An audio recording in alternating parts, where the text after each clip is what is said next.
বাংলাদেশ মালদ্বীপ ম্যাচে আসলে কি হয়েছিল? ম্যাচের শেষ বাঁশি বাজার তখন আর মাত্র কয়েক মুহূর্ত বাকি, কিন্তু মাঠের ফুটবল ততক্ষণে রূপ নিয়েছে যেন রণক্ষেত্র।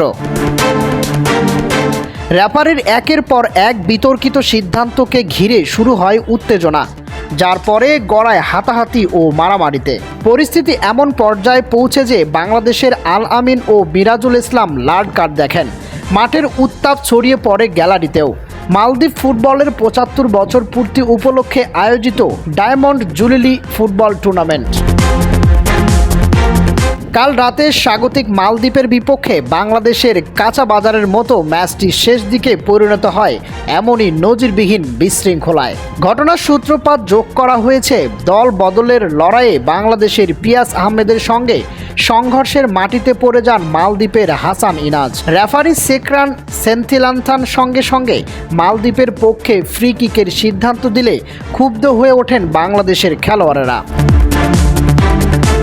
সাইড বেঞ্চ থেকে উঠে এসে প্রতিবাদ করায় প্রথমে লাল কার্ড দেখেন মিরাজুল ইসলাম।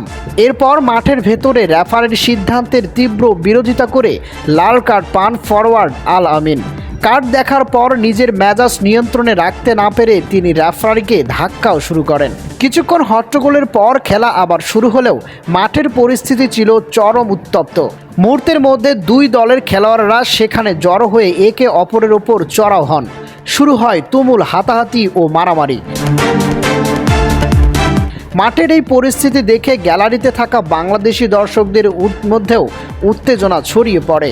শেষ পর্যন্ত দুই দলের কোচিং স্টাফ ও কর্মকর্তাদের হস্তক্ষেপে পরিস্থিতি নিয়ন্ত্রণে আসে। এরপর ম্যাচের বাকি সময় শেষ হলে ১-১ গোলে ড্র নিয়েই মাঠ ছাড়েন দুই দল। পুরো ঘটনাটির জন্য রেফারিকে দায়ী করেছেন বাংলাদেশ দলের গোলকিপার আসিফ ভুঁইয়া।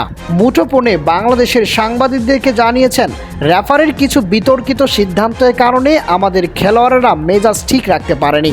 আমরা ফাইনালে যেতে পারতাম। আসলে ফুটবল ম্যাচে এসব কোনোটাই কাম্য নয়। শৃঙ্খলা নিশ্চিতের দায়িত্বে থাকা পুলিশ, মালদ্বীপের দর্শক এমনকি কোচের আচরণ নিয়েও প্রশ্ন তুলেছেন আসিফ। একটা ইন্টারন্যাশনাল ম্যাচে তাদের পুলিশ আমাদের সাথে ফাটাই করেছে। মাঠে দর্শক ঢুকে গেছে, ওদের কোচ আমাদের মাঝে মারামারি শুরু করে দিয়েছে। এসব বিষয় আর কি? এটা তো আসলে ইন্টারন্যাশনাল ম্যাচে মানায় না। এর আগে মালের জাতীয় স্টেডিয়ামে ফাইনালে উঠতে জিততে হবে সমীকরণ সামনে রেখে মাঠে নেমেছিলেন মারুফুল হকের শিষ্যরা। ম্যাচে ১৩ মিনিটে পেনাল্টি থেকে গোল করে এগিয়ে যায় স্বাগতিকেরাই। প্রথমার্ধের ২৫ মিনিটে বাংলাদেশও একটি প্লান্টির জোরালো দাবি তুলেছিল, তবে রেফারি সাড়া মেলেনি। তবে দ্বিতীয়ার্ধে মালদ্বীপের এক ডিফেন্ডার হ্যান্ডবল করে প্লান্টি পায় বাংলাদেশ।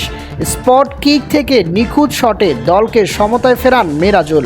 এরপর জয়সূচক গোলের জন্য মরিয়া হয়ে একের পর এক আক্রমণ চালালেও কাঙ্ক্ষিত গোলের দেখা পাননি দল। দিনের অন্য ম্যাচে পাকিস্তান ২-০ গোলে আফগানিস্তানকে হারিয়ে ফাইনালে পৌঁছায়। বাংলাদেশ জিতলে ৫ পয়েন্ট নিয়ে ফাইনালে যেতে পারত, কিন্তু ড্র করায় ৪ পয়েন্ট নিয়ে আফগানিস্তানই ফাইনালে খেলার সুযোগ পায়।